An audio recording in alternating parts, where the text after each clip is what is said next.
नमस्कार। India debate में आप सबका स्वागत है। मैं हूं आशुतोष पाठक। मित्रों, नरेंद्र मोदी, आप जितनी आलोचना कर लें मोदी की, वो सारी बातें एक तरफ, लेकिन संभवतः मोदी अब सभी राज और राजदारों को जानने लगे हैं, जियो पॉलिटिक्स को बहुत गंभीरता से देखने लगे हैं और अब उनको ये लगने लगा है कि ये लंबा नहीं चल पाएगा। अगर हमें अपने देश को सुरक्षित रखना है तो हमें सर्जरी की आवश्यकता है और मोदी ने तय कर लिया है कि अब इस सर्जरी को अंजाम दे दिया जाए। मित्रों, क्या है सर्जरी? सर्जरी की बात सुनेंगे तो आप हैरान हो जाएंगे, लेकिन इसे समझने के लिए थोड़ा सा मैं आपको इतिहास में लिए चलता हूं। 1944 ब्रिटेन वुड्स एग्रीमेंट, बड़ा मशहूर एग्रीमेंट है, आप सबको मालूम है। सेकेंड वर्ल्ड वॉर के बीच में ही ये एग्रीमेंट चल रहा है, पूरी तरह से खत्म भी नहीं हुआ है। ब्रिटेन वुड्स एग्रीमेंट हुआ कि भाई अमेरिका सोने की एक कीमत तय करेगा और उस कीमत को रिफ्लेक्ट किया जाएगा कागज की पर्ची में, और कागज की पर्ची से दुनिया भर की जो कागज की पर्ची है, जिसे आप पैसा कहते हैं, जिसे आप मनी कहते हैं, करेंसी कहते हैं, उसको जोड़ दिया जाएगा। और इसका आकलन कैसे होगा? तो सोने के बराबर वो कौन सी पर्ची होगी जो उसकी कीमत को तय करेगी। तो अमेरिका ने एक करेंसी, अपनी करेंसी डॉलर को तय किया सोने के बराबर। मतलब $1 की कीमत, उसका जो वैल्यू है कि $1 जो है उसकी अगर इन टर्म्स ऑफ रुपीज में कीमत निकालें या डॉलर में निकालें, तो पहले 1944 में तय हुआ कि 1 औंस गोल्ड की का जो वैल्यू है वो $35 के बराबर है। 1 औंस सोना और $35 ये बराबर है, और $35 को आधार बना करके दुनिया की अन्य करेंसी अब ये डॉलर में अपने आप को नाप तौल करेगी। अगर 1 औंस सोने की कीमत $35 है तो $35 बराबर कितना रुपए, ये दोनों के म्यूचुअल एग्रीमेंट से तय होगा। $35 बराबर कितना रूबल, $35 बराबर कितना दिनार, $35 बराबर कितना येन, $35 बराबर कितना पाउंड, कितना स्टर्लिंग, $35 बराबर कितना यूरो। इसका एक प्रकार से एक बंधन तैयार किया गया अंतरराष्ट्रीय, और $35 का बराबर है 1 औंस सोना। ये 1944 में एक एग्रीमेंट हुआ और इस एग्रीमेंट को पूरी दुनिया ने स्वीकार कर लिया कि कोई बात नहीं है, अमेरिका ने ये तय कर दिया है, अच्छी बात है। तो 1 औंस बराबर $35 और $35 बराबर ₹1, ₹2, ₹4। आजादी के समय ₹1 $1 बराबर था। आप समझ लीजिए, ₹1 और $1 ऑलमोस्ट बराबर था आजादी के समय जब भारत आजाद हुआ था। उस समय ये ताकत थी रुपए की, लेकिन कालांतर में ये डॉलर और सोने का खेल अलग अलग चलना शुरू। मैं विषय पर आ रहा हूं, मैं मोदी पर ही आ रहा हूं, लेकिन मैंने कहा ना कि थोड़ा सा धैर्य रखिए, तब आप बहुत आसानी से इन बातों को समझ जाएंगे कि मोदी ने सोने का पानी उतारने का मन बना लिया है, या यूं कहें कि मोदी अब सोने पर नया पानी चढ़ा रहा है, मतलब नया रंग चढ़ा रहा है, और उससे कोशिश कर रहा है भारत को सुरक्षित दिशा में ले जाने का। अमेरिका दुनिया का सबसे बड़ा स्वर्ण भंडार है। पहले जो कारोबार होता था उसके बदले में, सोने के बदले में एक चिट दी जाती थी, और वो चिट उस सोने के बराबर वैल्यूएशन का लोग चिट लेकर के चलते थे और उसी से कहते थे कि भाई इस चिट की इतनी कीमत है। तो डॉलर की कीमत जो है 10 ऑन्स डॉलर मतलब $35। अब $35 से रुपए अपने आप को मेल कर रहा है, रूबल कर रहा है, येन कर रहा है, दुनिया भर की करेंसी अपने आप को एक प्रकार से एक्सचेंज का वैल्यूएशन फिक्स कर रहा है। 1944 में अमेरिका को लगा कि भाई अब जितने रिजर्व हमारे पास गोल्ड है उससे तो अधिक की हमने डॉलर छपाई कर ली है। अब लोगों को लगने लगा कि भाई ये तो दिक्कत में है, तो लोग डिमांड करने लगे कि भाई हमारा जो सोना आपके पास है, सोना दे दीजिए। अन्य देशों के भी सोने उनके पास थे, तो वो मांगने के लिए चले आए। तो उन्होंने कहा कि इस संधि को ही खत्म करते हैं। और फिर समय आया 1971। प्रेसिडेंट थे रिचर्ड निक्सन। आपको याद होगा हेनरी किसिंजर और Richard Nixon. Richard Nixon president थे और हेनरी किसिंजर उनके सलाहकार थे, नेशनल सिक्योरिटी एडवाइजर थे। पूरी दुनिया को उन्होंने ये खेल, इस डॉलर के खेल में लाने की बड़ी भूमिका थी हेनरी किसिंजर की। वही था जो सऊदी अरब आया था, यूएई था, जिसमें उन्होंने ही कहा कि भैया तुम पेट्रोल जो है वो डॉलर में बेचोगे। तो 1971 में क्या हुआ? 1971 में निक्सन ने कहा कि अब डॉलर का सोने से जो वैल्यूएशन है उस टेंडर को हम खत्म कर देते हैं, वो मानेंगे ही नहीं। मतलब अगर आप हमको सोना मांगने के लिए आएंगे तो हम आपको देंगे नहीं डॉलर के बदले में। डॉलर का अपना वैल्यू है, अब उसको सोने के वैल्यू से हम नहीं आंकेंगे। ये जो करार था 1944 का, वो 1971 में राष्ट्रपति निक्सन ने इस करार को भंग कर दिया।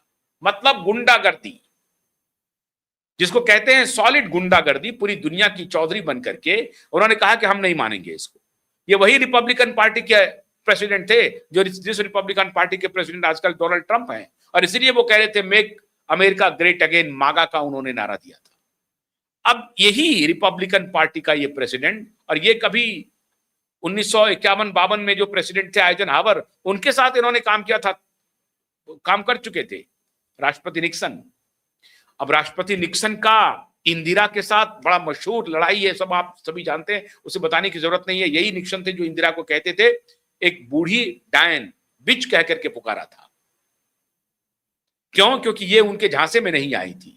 1971 वॉर में पाकिस्तान के साथ निक्सन खड़ा था और ये किसिंजर भी पीछे से काम कर रहा था और पाकिस्तान को समर्थन कर रहा था। ये बताने की जरूरत नहीं, आपको मालूम है। और आज फिर वही स्थिति अमेरिका पूरी दुनिया के लिए खड़ा कर रहा है। तो 1971 में जो वो करार था कि डॉलर और सोने का वैल्यूएशन होगा, उस करार को ही खत्म कर दिया और कहा कि डॉलर का अपना वैल्यूएशन है और डॉलर वैल्यू करेगा अपनी अर्थव्यवस्था की अन्य जो पैरामीटर्स हैं उसके आधार पे। हमारी जीडीपी क्या है, हमारा ग्रोथ रेट क्या है, हमारा क्या है, हम कितने मजबूत हैं, इस आधार पर हम अपने डॉलर का वैल्यूएशन करेंगे। तुमको अगर करना है तो करो, नहीं तो रवाना हो जाओ। सोने का वैल्यूएशन नहीं है। मतलब एक काल्पनिक वैल्यू क्रिएट किया डॉलर में और उस वैल्यू को बाय करने के लिए पूरी दुनिया को मजबूर किया।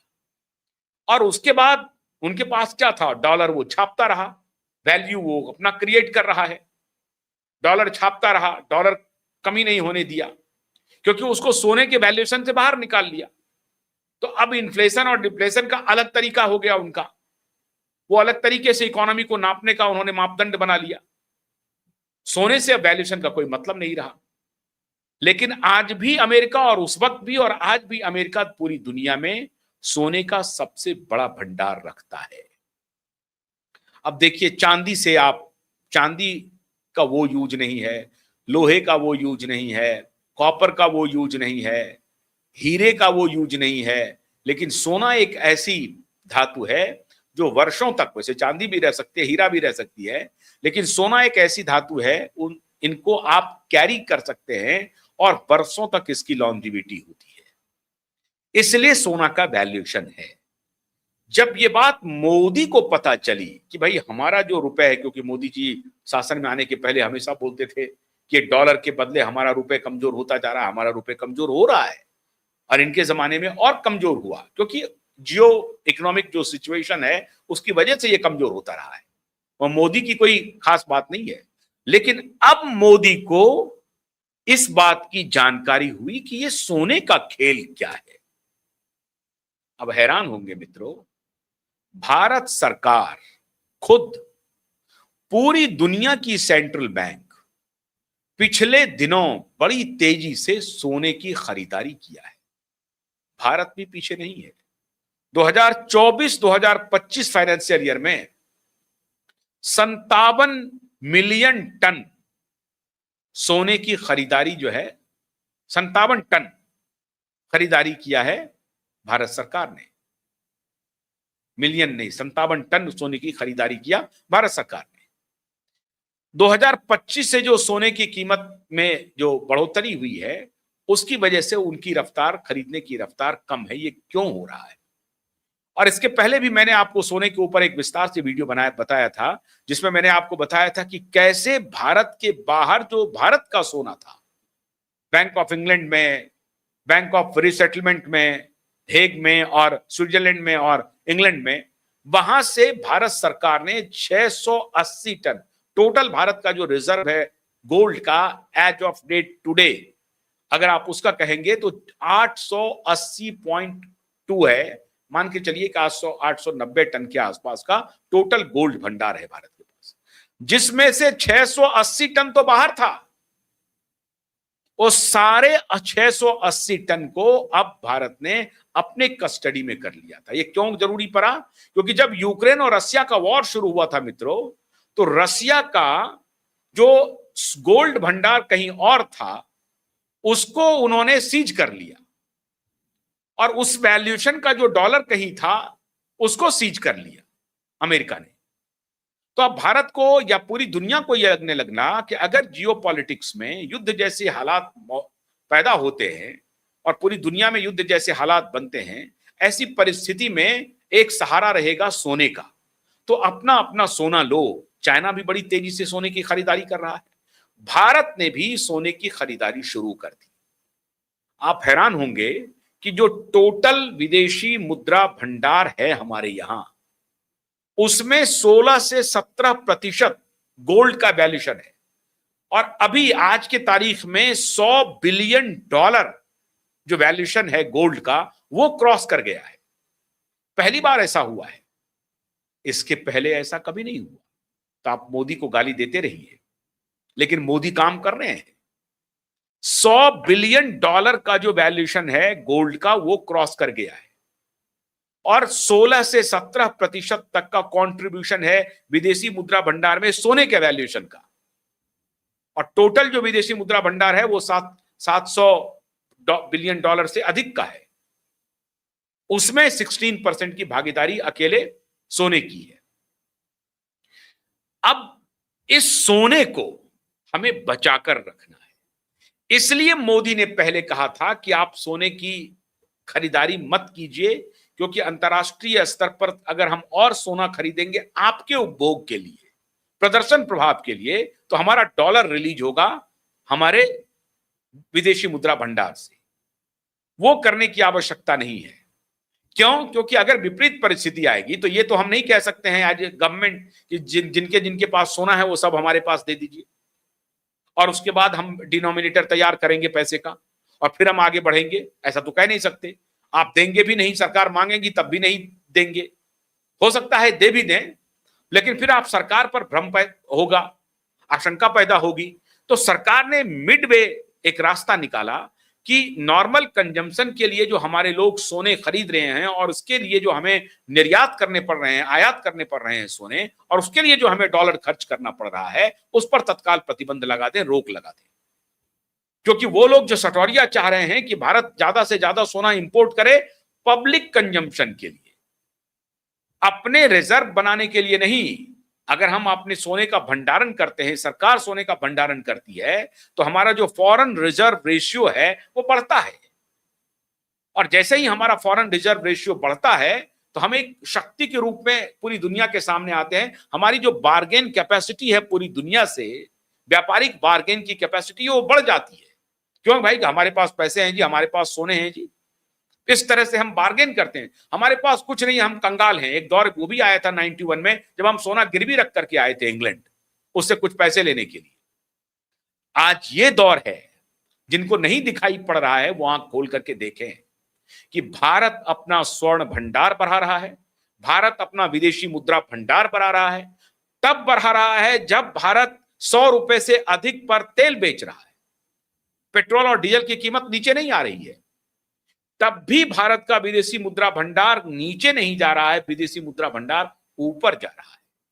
और हम सोने की खरीदारी एज ए गवर्नमेंट कर रहे हैं, 2025 तक हमने किया, अभी भी कर रहे हैं, लेकिन कम कर रहे हैं। लेकिन चाइना कर रहा है, चाइना में अब थोड़ी सी खरीदारी में कमी आई है। दुनिया भर के सेंट्रल बैंक खरीद रहे हैं सोना, क्योंकि ये सोना इसीलिए खरीदा जाता है सरकारों के द्वारा, क्योंकि जियो पॉलिटिक्स में अगर इंस्टेबिलिटी है, युद्ध जैसे हालात हैं, तो ऐसी परिस्थिति में एक देश का दूसरे देश से कनेक्शन खत्म हो सकता है। कनेक्शन खत्म होने का मतलब होता है सप्लाई चेन डिसरप्ट हो सकता है। सप्लाई चेन का मतलब है कहीं से क्रूड ऑयल आ रहा है, कहीं से अन्य जो गुड्स हैं वो आयात निर्यात हो रहे हैं, एक देश से दूसरे देश जा रहे हैं, दूसरे देश से तीसरे देश आ रहे हैं। ये पूरा एक सप्लाई चेन से चल रहा है। आप स्टैंड अलोन कंट्री नहीं है, आप भी किसी से मंगाते हैं, आप भी किसी को कुछ देते हैं। तो ऐसी स्थिति में पूरी दुनिया का जो आयात निर्यात का जो सप्लाई चेन है वो डिसरप्ट हो सकता है अगर युद्ध जैसे हालात होते हैं। मतलब जैसे मान लीजिए कि समुद्री मार्ग से हम किसी चीज को इंपोर्ट कर रहे हैं और एक्सपोर्ट कर रहे हैं, और युद्ध के हालात बने हुए, स्टेट ऑफ हॉर्मुज में वहां पे रोज गोले बरस रहे हैं, तो हमारा कौन सा टैंकर जाएगा, हमारा कौन सा पोत जाएगा उस तरफ? हम भेज नहीं सकते, हमारा मार्चेंट पोत उधर जा नहीं सकता है। हम सिर्फ युद्ध पोत को खड़े करके अपनी रक्षा के लिए तैयार रहेंगे। हमारा एयर स्पेस बाधित हो सकता है, जो कार्गो हमारा चलता है उससे जो हम एक्सपोर्ट इंपोर्ट करते हैं वो बाधित हो सकता है। तो ऐसी परिस्थिति में पूरी इकोनॉमी में एक खास तरह का डिसरप्शन आ सकता है। इन हालातों से गुजरने के लिए हमारे पास अपनी इकोनॉमी के चलाने के लिए कौन सा मानक होगा? वो मानक होता है गोल्ड। और गोल्ड का अगर रिजर्व आपके पास अधिक रहेगा तो उसके रेशियो में आप दूसरे नोट जो करेंसी है आप उसको बाजार में छोड़ सकते हैं। अमेरिका की तरह नहीं कह सकते हैं कि हमारा गोल्ड का वैल्यूएशन ही खत्म कर दिया, अब जो है हमारा डॉलर है। ये उनका खेल चलते रह रहा है। भारत अब इससे निकलने के लिए तैयारी कर रहा है मित्रों, और मोदी ये सोच रहा है कि पहले भारत की इकोनॉमी को सेल्फ सफिशिएंट बनाया कैसे जाए। इसीलिए वो तेल के लिए भी एक्सप्लोरेशन का भी काम शुरू कर रहे हैं। सोने की खरीद पर भी आम लोगों को कह रहे हैं रुकिए। अपना सोने का भंडार बढ़ा रहे हैं, कोशिश कर रहे हैं। और ये जब अपना नॉर्मल कंजम्पशन सोने का कम होगा तो प्राइस घटेगा सोने का, और जब प्राइस घटेगा उस दौर में सरकार सोना खरीद लेगी और सोना खरीद करके अपना सोने का रिजर्व बढ़ा लेगी। इसलिए मोदी कह रहे हैं कि सोना रुक जाओ, तुम जो डिमांड बढ़ाए हुए हो तो सोने की अंतर्राष्ट्रीय कीमत बढ़ते जा रही है, और हमारे पास सोने का वो भंडार नहीं है, सोने भी हम अब मैक्सिमम इंपोर्ट करते हैं। तो अभी सरकार को जरूरत है सोने की, तुम्हें जरूरत नहीं है सोने की, तुम प्रदर्शन प्रभाव के लिए सोना ला रहे हो, लेकिन हम तो इकोनॉमी को चलाने के लिए सोने को रिजर्व के रूप में बनाते जा रहे हैं, उसका भंडार बढ़ा रहे हैं। जो आगे अगर हमारा कोई इंटरनेशनल जियोपॉलिटिक्स में चेन डिसरप्ट हुआ तो हम अपनी इकोनॉमी को कैसे चलाएंगे, उसके लिए तैयारी कर रहे हैं। तो सोना को पूरी दुनिया ने माना, हर जगह हो रहा है, तो हमारे पास भी एक मानक सोना ही है। और हम किसको मानेंगे? लोहा को मानेंगे क्या? कोयला को मानेंगे क्या? चांदी को मानेंगे क्या? अबरक को मानेंगे? किसको मानेंगे? तो एक धातु है सोना, जिसका अंतर्राष्ट्रीय वैल्यू भी है और राष्ट्रीय वैल्यू भी है, विद इन द इकोनॉमी भी है, राष्ट्रीय स्तर पर भी है। तो तुम कंजम्पशन थोड़ा सा हिसाब में रखो, हिसाब में रहो, हमें रिजर्व बढ़ाने दो। तो सोने का पानी उतार करके नया पानी चढ़ा रहे हैं मोदी। मतलब सोने की अंतर्राष्ट्रीय कीमत जैसे ही कम होगी, भारत सरकार सोना खरीद लेगी और अपना रिजर्व बढ़ाएगी।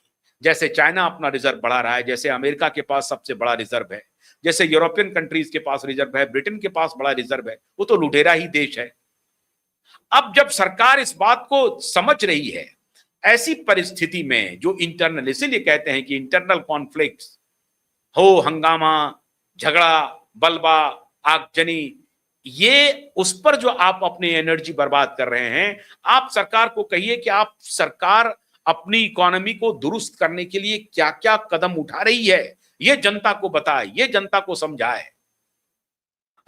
मोदी जी, ये ऐसी बातें हैं जो जनता के बीच में आकर के हो हल्ला नहीं कर सकते हैं, नहीं तो जनता डर जाएगी कि साहब अरे हमारे पास तो सोना ही नहीं है, हम तो कल खत्म हो जाएंगे, बैंकरप्ट हो जाएंगे, हमारी इकोनॉमी इतनी कमजोर है, लाखों करोड़ का हमारे ऊपर कर्जा है, 40 ट्रिलियन से अधिक कर्जा अमेरिकन इकोनॉमी पर है, अमेरिका के ऊपर है 40 ट्रिलियन से अधिक। तो वो अपनी क्राइसिस से उबरने के लिए वो एक नया तरीका ढूंढ लिया है, एक डॉलर वो प्रिंट करता है, देता जाता है, देता जाता है। जो सोने की तरह तो है नहीं, प्रिंट करते जाना है, और सोने का वैल्यूएशन उसने पहले ही खत्म कर रखा है। तो अब वो अगर आपने डॉलर में भी कारोबार कम कर दिया तो वैल्यूएशन ऑफ डॉलर क्या होगा, वो गिरेगा।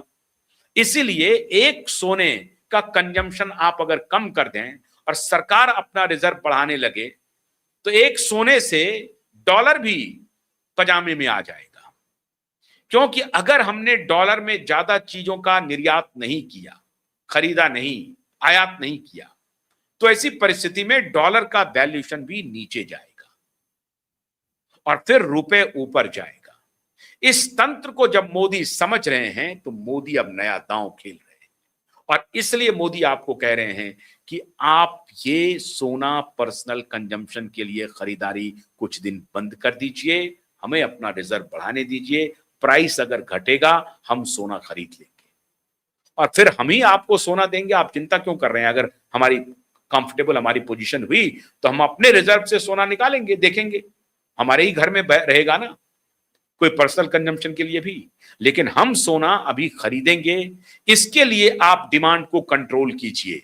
आपका मेरा मतलब है, भारत सबसे बड़ा बाजार है सोने का, सबसे बड़ा, सेकंड लार्जेस्ट मार्केट है सोने का।